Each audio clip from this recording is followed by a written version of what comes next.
Hey, welcome back, guys, and welcome to another edition of Lisa Renee TV. If you have not yet subscribed to this channel, make sure to do so this evening or whatever time you watch this before you leave this channel today. And make sure to share on all your social media networks and thumbs up the video if you do like what you see. All right, so welcome back, guys. Yay, I am finally back in front of the camera. It feels so good to be back. I know it has been like probably a week or two. I have been kind of like on a mini hiatus. I meant to get back in here earlier, but life has been just happening as it always does. So, yeah, I've had a lot of exciting things going on. So, yeah, I had to kind of tend to some things. So now I am back for you. I'm here and like just so happy to be in front of the camera as I usually am. So, all right, so this is a video that I meant to do. I wanted to do like maybe about a week or so ago. And it's like a follow up to my last video, which was about marriage. His wife. What about my life? So if you haven't seen his wife, what about my life? Please make sure you go click and go check that out. So this is a follow up to that. So what to do with singles in the Christian body. So why it feels the church has not a clue to do with us singles. So this is like a big topic for me because it's just something that kind of bubbled up in my spirit like a few weeks ago. And I just kind of been, thinking about it, and I just came to that realization. Like, I just feel personally, I don't know how you guys feel, but I feel personally like we're like that, like the black sheep of the Christian family in a sense. Like we kind of don't fit in. I don't know if you guys ever felt that feeling, but I feel like the church and like the Christian body doesn't know what the heck to do with people who are still single. They really don't have a clue. So most activities and acknowledgement, etc., is more so geared towards married folks in churches today. Like, there are some churches with a singles ministry. Of course, we all heard the lovely singles ministry, haven't we? Activities, etc. But at times, it seems to come as second place or second fiddle, like a Special Olympics, almost a runner-up, a handicap to the married folks. I mean, don't you get that feeling? I'm sorry, and I know that they mean well. A lot of them do, and they don't mean what it sounds like that, but it always feels like it's a Special Olympics sort of feel. I'm like, no, I don't want to be there. No, I don't want to do that. It just feels like it's like, oh, married, for my married couples in here. Okay, we're doing this X, Y, and Z this Tuesday, blah blah. Oh, in our singles ministry, we'll be doing so and so for you too, and you're like, yeah. You like, I'm not doing like, you just. Oh, at my church, I love my church now that I'm at a new church because my previous church I was there like 10 years, so I started going there when I was 18 after my grandfather passed because my grandfather was my pastor of my whole life, but after he passed when I was 18 years old, I came back there. My whole family came back to that church.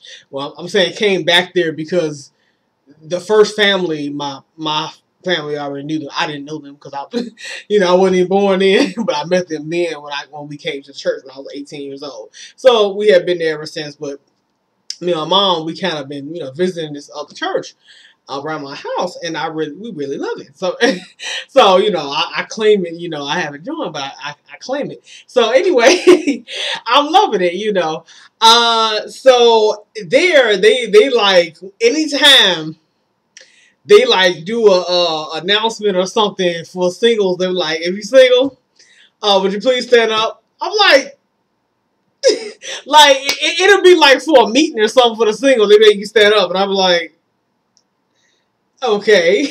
Now there's a double. It's a coin. This is a double-sided coin.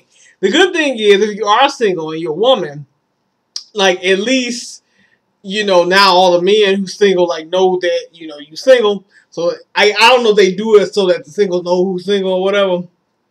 So shout out to them. They do that for that reason. But the other side of that coin gives is kind of like, why you gotta stand up? You know, like, you didn't even marry people stand up. You know, it's like, hey, church, look at these people who still waiting. Look at these folks right here. Look how pathetic they are. They just standing there. Look, we like, I be slow to stand up. I get up like this. I'm like, don't look at me. Don't look at me. Don't nobody look at me. Nah, but you know what? Real talk. Real talk. Like, you know, I'm not embarrassed or ashamed to be, still, single. I'm not embarrassed at all. I think, God is good. He has an awesome plan for all our lives, whether you're single, married, in between, whatever. Like, I don't be ashamed. Nobody's really looking, and nobody's mean. I mean, I haven't seen nobody make no face or look crazy. Like, I'm like, who does that anyway? I'm like, really? At church, really? But no, I mean, it's not really a big deal, but I just noticed the little stuff they do to us, I'm like, why y'all doing that? Like, I'm real funny, Stuff this is crap you deal with before you get a ring. So, now, I told y'all a few videos ago I went to Legacy, right? So, I went to Legacy, which is it's a Christian conference, which I will invite you all to come next year. I'm going to drop details and everything when it comes in July next year.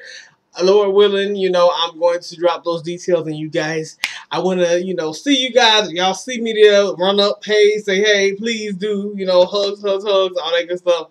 I love to meet you. So, at Legacy, I took a workshop called Building a Marriage of Grace and Not Performance by B.J. Thompson. He was a phenomenal speaker. Okay, so he mentioned at the end about some program that he was having, and that is not for singles. He married for married only, and he was pretty adamant about the fact that it was not for singles. It was like a kick in the gut. How exclusionary. That's how I felt about it. So it's just, I don't know. I mean, that's just one, that was one thing that I kind of, noticed there, that happened, and Legacy was wonderful. And that was my only class that I took where I took it. Now, initially when I took this class, I knew that it was like about marriage, but in the title, it wasn't like excluding singles or whatever. I just took it as a single woman knowing I want to be married. I said I can learn some tips and everything, so, And then I started looking around the room, and I must have been in the single woman section, like, seriously, like, unbeknownst to me, because my whole row was a bunch of women, like, we were just all women by ourselves, and I looked around the room, and I'm seeing all these women and men together, and I was like, oh my God, and I was like, what the bleep did I walk into? But I was happy to be there, because I got some good, advice and everything from it. It was great. But I was like, oh my God, so I said, it was weird. I didn't feel that kind of exclusionary, sort of vibe at first until he, said that. So I was like, oh God. So anyway, and then I started seeing the couples getting up, talking, and seeing the couples, with each other, and it just was like, it was okay, but it was just a little bit, I guess, overwhelming. It can be overwhelming, right? But I think when we as singles go to talk about how we feel about that, sometimes we're shunned and made to feel like crap when we start talking about how we feel when we see couples together, and people tell us, so why are you focusing on that? You should be focused on other things. And for the most part, I don't get overwhelmed anymore like I used to. I see couples, I really don't pay too much mind. I've kind of overcome that. God is good. I overcame a lot of that. But, I mean, occasionally, feelings will come up. So, I mean, it does happen, so, yeah. I think that married people ought to stop, and people in general ought to stop kind of tearing singles down and making singles feel guilty for their feelings. I always validate you all's feelings over here, and I always tell you to validate your own feelings. And remember, what you feel, it matters, okay? It is ephemeral, but it is important, okay? So your feelings may be fleeting, like they're not going to be the same from Tuesday to Wednesday, Thursday, but they do matter on Tuesday, Wednesday, Thursday, okay? So don't let people around you tell you you're stupid for feeling this way, you're an idiot, you're unholy, you're unfaithful, for feeling this way. I'm like, no, I'm just human. It just happens. So, amen, So, so let's see, what is this? This was back in July. Today, 7/23, church sermon. The pastor spoke and acknowledged his wife and thank God he was. Oh, yeah. So it was one Sunday in July, on the 23rd of July. So we had a guest speaker at my church. He was great pastor. He spoke of his wife. You know, I love when pastors acknowledge their wife. He's like, oh, you know, this is my lovely, beautiful wife, and I couldn't make it without her. And he said, you know, I think he said somebody he enjoyed his single season or something about his single season. But he thanked God that he's passed my single season. And there's nothing wrong with him saying that. I'm not down the path of saying that. He was just saying, well, you know, I'm happy to have met this woman, you know, and to be married to her. But I don't know. Like, it was just like, oh, you know, like I'm like, oh, the shade. You know, like that's it. I don't think he really should be shady towards singles, but he was just saying, you know, just on his part, like personally, this is how I feel. I'm glad I passed that season. Woohoo! But anytime somebody say that and you still in a circumstance, you be like, well, that's good for you. Have a good one. You know? You know, so it's like, it's a lot of like, you know, boom, kicks. You know, just like, you feel a lot of gut kicks here. We get a lot of gut kicks. You know, that's all I'm saying. I'm just pointing out these little instances that, you know, so these are my receipts so y'all don't think I'm crazy. I'm trying to show y'all, you know, this is in my own personal life. You may have your own receipts. These are my receipts I'm coming with. I'm just observations I've seen. You know, so I'm an observationalist, you know. I make observations, and hey, I bring them to you. So I just feel like there's so many couples in the body of Christ within churches at events, and you start to wonder, have I missed mine? So I've had that feeling. How many of you had that feeling before? You feel like, you know, like, where is he? Like, you know, did I bump into him? Did we run past each other? You know, it's just weird. You know, you ever heard that piece of advice? Like, about you, maybe it came from like some relationship expert. There's one relationship expert I can think of where he gave this piece of advice, and I heard this before too, about as far as women, what's something women can do to make themselves more appealing to men when they go out. Smiling more. So Stephen Labossiere, he's a great relationship expert. I like follow his videos and everything, and I read his, you know, articles online.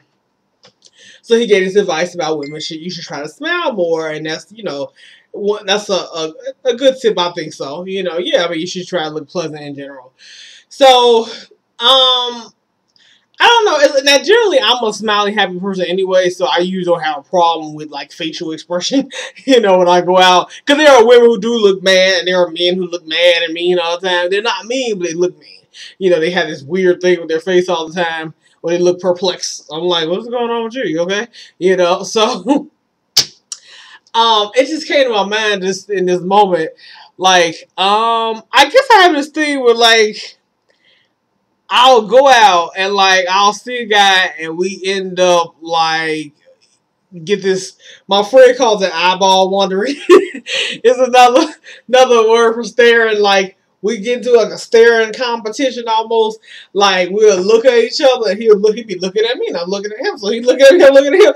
And it's just weird. And like, sometimes, I mean, you know, we'll speak to each other and other times. And it just be random guys. And like, they end up looking at me and I'm looking at them. And it's like they don't stop looking at me, and like I don't know what to do. Like, I don't know, it's bizarre. Anyway, usually I just turn around or they turn around, but usually I just smile and, you know, look off or whatever. It's just bizarre. I don't know how that happens, but I don't know. I just want to throw it anyway in there. But anyway, that happens to me sometimes. So anyway. So personally, I don't believe the church or community knows how to deal with us. If we need dealing with, we sound like a problem, right? Like, do we need dealing with? That sounds like a problem. I think we're just here until God sees fit to connect us with our other half.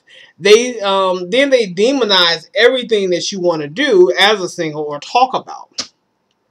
It'd be tough topics like sex, masturbation, waiting struggles, dating while waiting, loneliness while waiting, etc. So these are just a few general topics that you may want to talk about, or you may be going through, or whatever it is, you know. And sometimes people are kind of turned off by you even bringing up that or discussing it. I think that because of the fact that marriage is an exemplar it's exemplary of how Christ, Christ's relationship with the church. The church is Christ's bride. So because of that, I think that it's almost like that is the design. Okay, so that's the model. So that's what Christ modeled, and then he, the love between a man and a woman, that would be the earthly representation of his heavenly model, that model that he left us with, that he gave us, and that's why he, created marriage. That's the whole point of why God even created marriage. Like, why do we get married? To, represent or manifest what he created, his relationship. He wanted to have an earthly representation of it, so that's why men and women get married. So, or else we'd all be single. There'd be no point for us to get married. So he wanted that modeled. So that's why he made you to be attracted to each other, and voila, you like on your knee, like, Sakisha, will you marry me? That's why, that's what he wanted to see, happen. So that's why he did that, and I'm glad he did, because I think the desire is beautiful. And so I think because of that, it's almost like singledom is really just that period. It's the interim period before that happens, like before somebody's on their knee in front of you. If you're a woman, or before you get on your knee in front of somebody, if you're the guy, it's really just the interim. It's not really, and it's very brief. It's not even, it's not really a big deal. But I think the society makes you think that singledom is a disease and it's horrible, and so it's wrong with you. You're single for a little while. I'm like, no, it's just a little intermittent little period before, it gets to that point. But everybody gets to that point of, the big fluffy white dress and hair all done up, makeup all just beautiful, and you just like, oh my God, I can't really, yeah, it's going to happen. Like, you just had your little period in between. But I think because there's so much focus on that model, the in-between period is almost seen as useless. So they're like, well, what the bleep do we need that for? Like, what is that? So there's not a whole lot of, support or, a whole lot of thought or anything being put into the intermittent period. So people typically don't know what to do with it. They were like, well, it's like a gift. Somebody gets you a present, right? And it come in a real pretty bag or something, a real pretty box. Like, ooh, the box pretty too. But you really trying to get to that gift on the inside. What you want more, the gift or the box? The gift. The box could be as pretty as it want to be, but you want the gift. So that's how people, if you're single and married, they like... and like I'd rather have they rather have the maid, they rather have the maid, the family, and all that stuff. Marriage is looked at as the gift. Singledom is kind of like the wrapping, on top of the gift. So it's just weird, because it's the preparation, So I think it's because of that. Like it's the model we keep looking at, so we don't particularly care about what happens in between. Like, we really don't give a poop, we just don't. We don't. Like, we don't give a crap, we don't typically happen to care about that. So, no, of course we're not supporting each other during this, single season, or it's not a whole lot of support, and the church doesn't give a crap about that. Not too much. They say they do, but, you can just kind of tell, like, nobody care about that. They into the married people. They're like, nobody care. They really don't. They're like, no, it's all about the wedding bells and all that kind of stuff, the celebration. Singledom is like, glad I got over. Exactly. So anybody really care about it. This is the impression I'm getting. Now, write me below if I'm wrong. Anyway, with that being said, I want to leave you with one final thought that I feel like the Lord wants you to know. And this is coming from 2 Corinthians 12:9. 3 times I pleaded with the Lord to take it away from me. But he said to me, my grace is sufficient for you. My power is perfected in weakness. Therefore I will boast all the more gladly in my weakness, so that the power of Christ may rest on me. And that is why, for the sake of Christ, I delight in weakness, in insults, in hardships, in persecutions, in difficulties.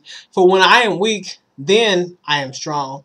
And once again, that is 2 Corinthians 12:9, one of my most favorite verses in the Bible. I have a lot of favorites on. You should too. You know, if you don't, get to reading. You're like, what are you waiting for? Get to reading. You know, read your something for tonight before you go to bed. But anyway, that is all I have for you this evening. I hope that verse inspired you. I hope the whole video inspired you. Pass this along to someone who you know needs to see it. Make sure you subscribe, share, like, all that kind of stuff. You know what you're supposed to be doing. And I will see you guys later. Have a blessed evening. Bye.